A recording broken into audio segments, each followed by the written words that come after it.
नेहरू नगर शारदा चौराहे के पास उपल मोटर से लेकर जनता कॉलेज के रोड के डामरीकरण एवं शारदा ठिया से इंजीनियरिंग कॉलेज मोड़ तक का डामरीकरण तथा जनता कॉलेज मोड़ से यूनिवर्सिटी तक का डामरीकरण लगभग 1.5 करोड़ के कार्य एवं वार्ड 10 में हर्षलाल शुक्ल के घर के सामने निर्मित मंदिर में बाउंड्री वाल का भूमि पूजन महापौर अजय मिश्र बाबा एवं वार्ड 14 के पार्षद रवि तिवारी, MIC सदस्य धनेन्द्र सिंह बघेल, पार्षद प्रतिनिधि वार्ड 15 अशोक पटेल, वरिष्ठ कांग्रेस नेता राजेंद्र शर्मा, सत्यनारायण चतुर्वेदी, हर्षलाल शुक्ला, यमुना तिवारी, विकास तिवारी, सत्येंद्र तिवारी, भरत शरण सिंह, जयशंकर मिश्रा, प्रशांत तिवारी, विनायक शुक्ला आदि वार्ड 14, 13 एवं 10 के गणमान्य नागरिक की उपस्थिति में किया गया।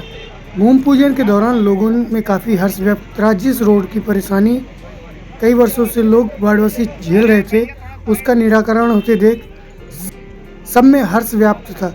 इस दौरान नगर निगम की ओर से जोन क्रमांक 3 के प्रभारी राजेश सिंह, SDO दिलीप त्रिपाठी, सब इंजीनियर श्याम सुंदर मिश्रा, नगर निगम के अधिकारी कर्मचारीगण, शिव महिमा कंस्ट्रक्शन कंपनी के प्रोपराइटर प्रशांत चतुर्वेदी एवं अन्य संविदाकार मौजूद रहे।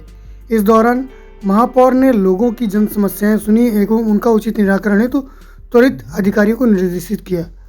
उन्होंने यह भी कहा कि यह रीवा जल्द से जल्द शहर एक नए आयाम को चुनेगा और महानगरों की तर्ज पर इसका विकास होगा। देखिए, पहली चीज़ तो ये है कि जिस तरीके से उन्होंने, उनका जो सीवर लाइन के कॉन्ट्रैक्टर थे, उन्होंने जिस तरीके से रीवा की सड़कों को खोदा और खोद के बिना उसको रिपेयर किए छोड़ दिया, इसके लिए पहले तो बीजेपी के जो नेता हैं यहाँ जो भी हों, जो भूमि पूजन कर रहे हैं या करवा रहे हैं, उनको सबसे पहले तो रीवा की जनता से माफ़ी मांगनी चाहिए जो काम उन्होंने किया है।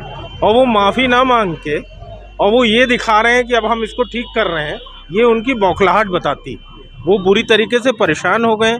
जिस तरीके से रीवा नगर निगम में जब से हमारे कांग्रेस के महापौर निर्वाचित हुए, तो उन्होंने सबसे पहला काम ये किया कि वो उन्होंने रीवा की क्षतिग्रस्त सड़कें, जो हम लोगों ने जब प्रचार किया था तो सबसे अधिक डिमांड थी लोगों की कि सीवर लाइन से क्षतिग्रस्त सड़कों को सही किया जाए, और उन्होंने जिस तरीके से आरंभ किया और 4 महीने के अंदर 42 करोड़ रुपए की सड़कों का भूमि पूजन किया, इससे बीजेपी में भारी बौखलाहट, क्योंकि 2023 विधानसभा चुनाव होने हैं और यहाँ के स्थानीय विधायक इसमें काफ़ी परेशान हैं, और इसीलिए उनके जो नगर निगम के पार्षदगण हैं और जो कोई पद वाले हैं, वो ये सब नारियल वारियल फोड़ते रहते हैं, पर इससे कोई मतलब नहीं है।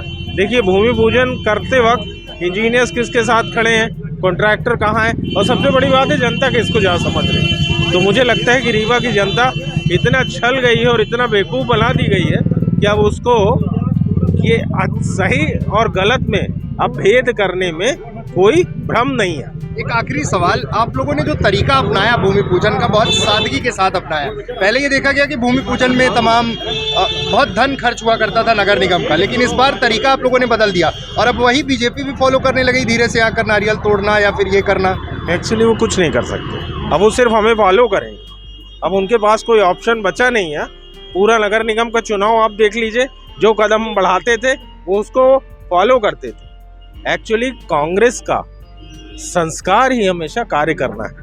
कांग्रेस ने कभी शिला पट्टिका, भूमि पूजन, यह कहना कि ये कार्य हमने किया है, ये कांग्रेस का कभी संस्कृति रही ही नहीं। कांग्रेस हमेशा काम में विश्वास करती है। हमारे अजय मिश्रा बाबा भाई जब महापौर बने तो ये बड़ा अच्छा निर्णय है उनका, और ये बिना शिला पट्टिका वट्टिका के सीधे एक नारियल फोड़ के और वार्ड के किसी बुजुर्ग आदमी से उसका आरंभ कराना, ये बहुत अच्छी परंपरा है। जनता सब जानती है और वो ये जानती है कि किस सड़क को किसने बनाया और किसने बनवाया।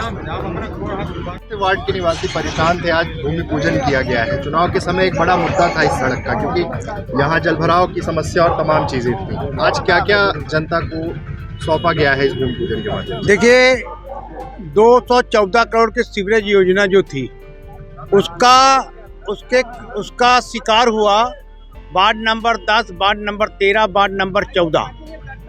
110 किलोमीटर सड़क को उखाड़ के इन लोगों ने पूरी तरह से तहस नहस कर दिया, जिसका हम लोग शुरू से ही विरोध कर रहे थे।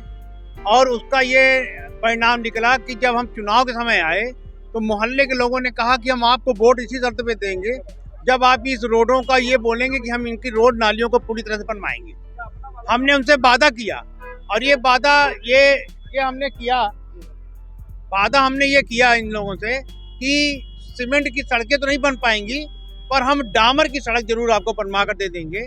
तो ये 3 महीना पहले जैसे ही हमारा कार्यकाल चालू हुआ 1/8/2022 को हमने शपथ लिया, उसके तत्काल बाद हमने इसको चालू करवाने की इनको हमारे राजेश सिंह जी थे, दिलीप त्रिपाठी हमारे एसडीओ, श्याम सुंदर जी हमारे सब इंजीनियर, इनको हमने बोला कहा कि आप तत्काल इसका एस्टीमेट बनवाइए और इनका डामरीकरण का टेंडर लगवाइए। तो 1800 मीटर उत्पल मोटर से श्री जी जनता कॉलेज रोड तक और 900 बलवंत पांडे के घर तक 1200 मीटर बलवंत पांडे के घर तक सिरमौर रोड से जनता हाईवे रोड और शारदा टीया से इंजीनियरिंग कॉलेज तक 900 मीटर, ये 3 सड़कें डामर की आज का भूमि पूजन किया गया इनको तीनों का। और एक 17 लाख की बाउंड्री है, यहाँ पर शिव मंदिर है हर्षलाल शुक्ला जी के घर के पास, उसका भूमि पूजन किया गया। एक अपनी 27 लाख एक सड़क है 22,37,000 की जो कि बजरंग नगर से ब्लॉक ऑफिस तक है, उसका भी डामरीकरण है, उसका भूमि पूजन किया जाएगा। इस तरह कुल मिलाकर आज 1.5 करोड़ के लगभग का हम लोगों ने भूमि पूजन किया। भूमि पूजन हमारे पार्टी का कोई मुद्दा नहीं है और न भूमि पूजन का कोई महत्व है, क्योंकि भूमि पूजन संविदाकार कराता है और संविदाकार का ये कहना रहता है कोई शुभ मुहूर्त में हम भूमि पूजन कराएं जिससे कि कार्य अच्छे से हो। और संविदाकार यहाँ पे एक प्रशांत चतुर्वेदी हैं और सुशील दुबे जी हैं, एक रुद्राज कंस्ट्रक्शन कंपनी है, एक मेसर्स महिमा कंस्ट्रक्शन कंपनी है और एक शुक्ला जी हैं उनका है। तो ये 4 लोगों का सामूहिक एक मैंने कहा भूमि पूजन कर लो आप। और जो भूमि पूजन की प्रथा भारतीय जनता पार्टी के महापौर थे और यहाँ के मंत्री थे श्री राजेंद्र शुक्ला जी, उन्होंने डाली थी ताम झाम से लाखों रुपए खर्च करके ये सब करके, वो सारी प्रथा को हमने ब्रेक कर दिया क्योंकि संविदाकार के लाखों रुपए खर्च होते थे और उसी भ्रष्टाचार होता था। हमने सारी चीज़ों को ब्रेक करके ये कहा कि एक नारियल आप फोड़िए और वही भूमि पूजन माना जाएगा।